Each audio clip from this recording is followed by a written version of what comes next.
Hello again. Today's is more information about all the kind of rocks we're learning about. This book is called Let's Go Rock Collecting. It is by Roma Gans, illustrated by Holly Keller. And then that dog has found a rock. So this is actually a nonfiction book. Even though it has kind of story-like pictures, it is about rocks, more nonfiction. People collect all kinds of things. They collect coins, stamps, baseball cards, shells, toys, bottles, pictures, cats. Some people collect things that are very old. The older, the better.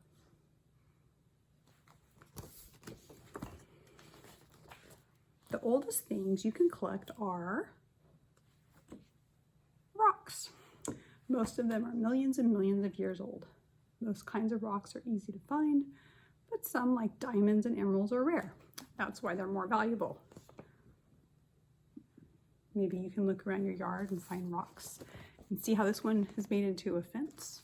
How are rocks used around your house? I have rock in my kitchen. It's the counter. They cut the rock into a shape to make a counter.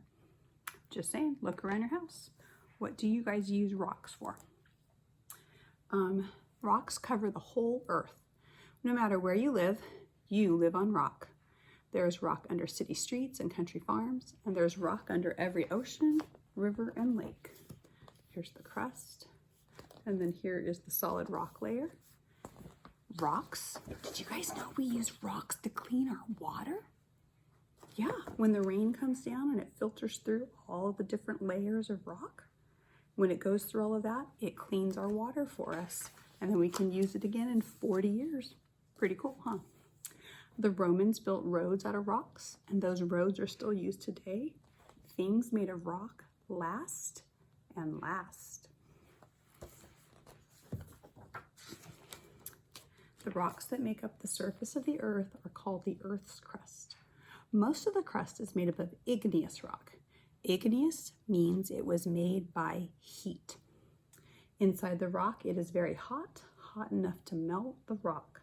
The melted rock is called magma. Sometimes the magma pushes through cracks in the crust.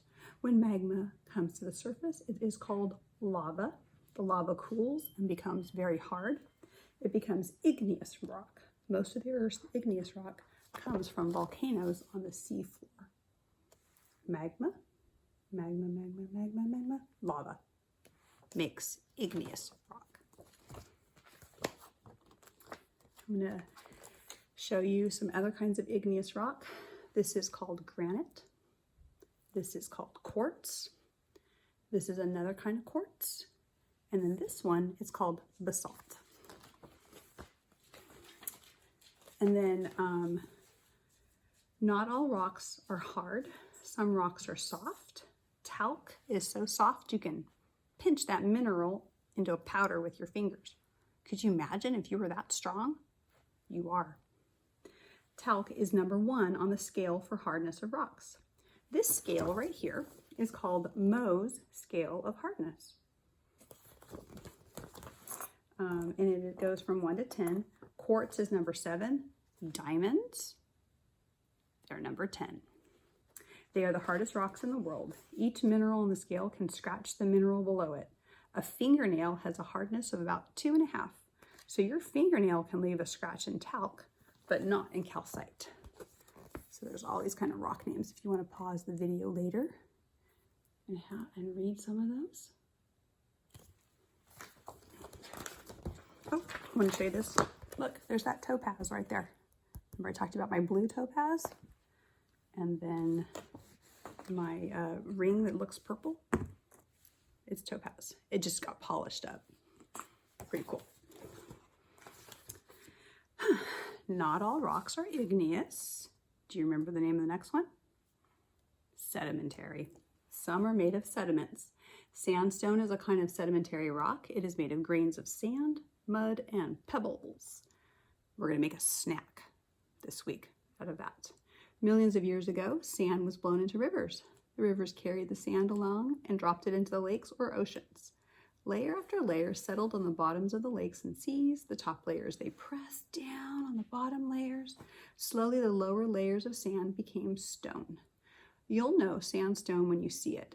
It is often soft and grainy. You rub it with your fingers and then the grains of sand might come off. So here's a model of how all the rock layers get squished down. So just think of it like if you were like igneous rock, it'd be like melted cheese, right? It starts out hot and melty and then it gets hard. Sedimentary, it's like a sandwich. It has layers. That's sedimentary. Another sedimentary rock is limestone. It's made of the shells of animals that lived millions of years ago. Ooh, limestone makes fossils.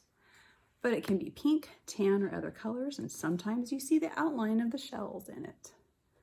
The dog's thinking he sees a bone.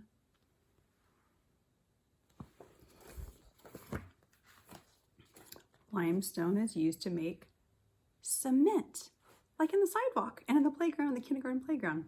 Cement is then mixed with more sand, gravel, and water to make concrete for the sidewalks. So there's another way. You guys use rock every day. When you go out in your driveway, go out on the sidewalk, when your parents drive you to the store in the car. There you go. All right. 5,000 years ago, the Egyptians used limestone to build the pyramids, and they are still standing. Maybe someday you'll go to Egypt and see them. I haven't gone there, but maybe you will. Both igneous and sedimentary rocks can get turned into a third kind of rock in the Earth's crust. It's called metamorphic. The word metamorphic means changed. Slate is a metamorphic rock. Slate was once shale, but over millions of years, tons and tons of rock pressed on it. The pressure made the shale very hot, and the heat and pressure changed it into slate. Most slate is gray, but some can be black, or it could be red or even brown. Other metamorphic rocks are made the same way as slate by heat and pressure. Some metamorphic rocks are so changed you can't tell what they once were.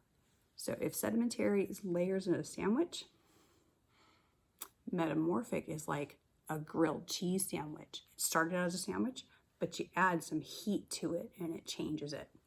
Sorry if I'm making you hungry. Granite can be turned into gneiss. It once was a piece of gray granite and now it can be darker, like this top one. The middle one, limestone, gets turned into marble. Not marbles, marble. It's kind of a rock. And sandstone can get turned into quartzite. When you start collecting rocks, you'll find out how many different varieties there are. One way to start a collection is to look for rocks of different colors. You'll find there are pink rocks, black rocks, and pure white ones. There are gray rocks and brown rocks and yellow. It's kind of yellow. See if you can tell what kind of rocks they are.